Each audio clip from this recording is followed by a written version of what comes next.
In the early 1500s, Spain discovered something that no empire had ever controlled before. Not land, not armies, but unimaginable wealth. Not symbolic wealth, not trade wealth, but physical treasure, gold and silver, extracted directly from the earth and shipped across oceans in guarded fleets. For a brief moment, Spain appeared to have solved the problem every empire had faced before it: how to pay for power. So much gold and silver flooded into Spain that for a moment it looked unstoppable. The richest empire on earth, a global superpower before the term even existed. Spain didn't just feel powerful, it felt immune. But here is the twist: the wealth didn't make Spain stronger. It quietly broke the system that was holding it together. And by the time Spain realized, the collapse was already locked in. To understand how Spain fell, we have to start with the moment it thought it had beaten the history itself. It's 1492. Spain unified under Ferdinand and Isabella, ending centuries of internal fragmentation. That same year, Columbus reached the Americas. At first, conquest followed familiar patterns: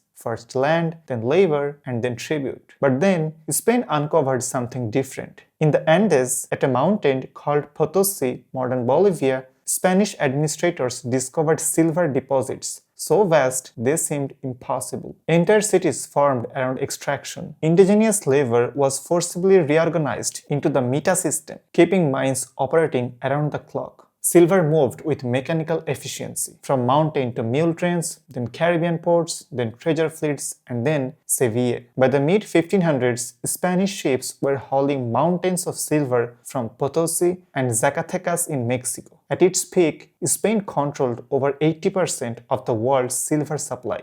European trade increasingly depended on Spanish shipments. Silver became Spain's bloodstream. But here's the crucial detail: Spain didn't develop any new systems to create value. Spain didn't build wealth by producing. They built wealth by just receiving. They built systems to extract and transport it. No innovation bottleneck, no productivity constraint. And those extracted silver didn't just enrich Spain, it rewired the entire European economy system. Silver entered Europe faster than Europe could absorb it, and markets reacted the only way they could. Prices began to rise, then rise faster, then spiral. Money became just an ordinary thing. Between 1500 and 1650, bread cost more each year, rent climbed, wages barely moved, and savings lost value. This wasn't prosperity, it was monetary erosion. Historians call this the price revolution. But for ordinary Spaniards, it felt like something personal, because they were not getting richer, they were being left behind. And Spain ironically felt that shock first, because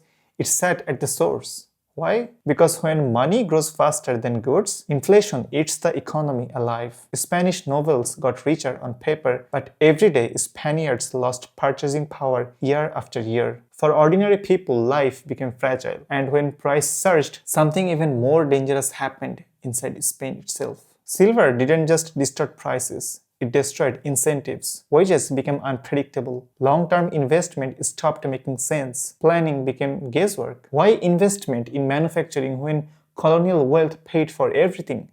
That was their motto. Spain began importing cloth from the Netherlands, weapons from Italy, and ships from Northern Europe. Spain exported silver and imported everything else. Even basic goods came from abroad.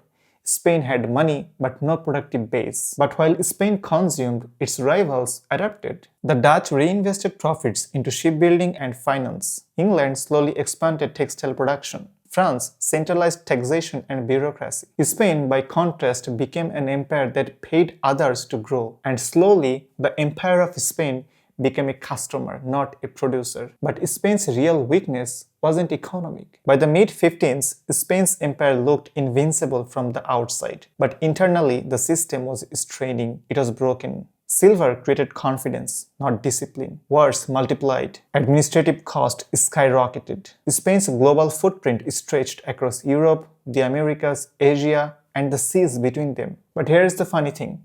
Spain's expenses didn't rise gradually. They just exploded, maintaining armies in the Netherlands, fleets in the Mediterranean, garrisons across Italy, colonial administratives overseas. Silver alone couldn't cover it all. not reliably, not on time. So Spain turned into credit. Genoese bankers, German financial dynasties like the Faga, private financiers who understood something in Spain didn't fully grasp it yet. Silver wasn't guaranteed, but debt was. At first, borrowing felt harmless. Very bad. Future silver shipments were pledged in advance. Money arrived immediately and wars continued uninterrupted. And as you can guess, it's not a perfect system, so this created a dangerous inversion. Spain wasn't using silver to support its empire. It was using its empire to service debt. Then came the defaults. 1557, 1558, 1559, 1560. Four major state bankruptcies. Each one shattered confidence. Each one raised borrowing costs. Each one increased foreign leverage over Spanish policy. And to make you more uncomfortable, Spain was still rich, but was permanently in debt. And while Spain borrowed, they were also fighting wars. Spain didn't fight wars to expand, it fought wars to hold still. The Dutch Revolt alone drained Spain for 80 years. 80 years. A war not just of armies but of endurance. France challenged Spanish dominance in Europe. England attacked trade routes and colonies. The Ottomans pressed Spanish power in the Mediterranean. Every front demanded attention. Every front demanded money. Silver funded the soldiers. But wars, they don't create wealth, they consume it. Each victory required permanent garrisons. Each defeat demanded retaliation. Each campaign raised expectations for the next. And here's the deeper problem. Spain's wars didn't force reform. Silver insulated the system from feedback. Losses didn't trigger efficiency, costs didn't trigger restraints, but their rivals learned efficiently and differently. The Dutch refined logistics and finance. England built a navy that paid for itself through trade. France professionalized taxation and administration. Spain kept paying but stopped learning. And eventually, Spain faced an enemy that silver could no longer defeat. By the early 16th, the symptoms aligned. Inflation wasn't temporary anymore, it was structural, day-to-day life. Industry hadn't just weakened, it barely existed. Debt wasn't cyclical, it was just permanent. And by this time, Spain's rivals have outcome themselves where it mattered the most, not in glory, but in systems. Silver shipments slowed as mines declined and resistance grew. Colonial administration became more expensive to enforce. Every additional ounce of silver cost more to extract than the last. Spain's empire reached a turning point. For the first time, maintaining power costs more than it generated.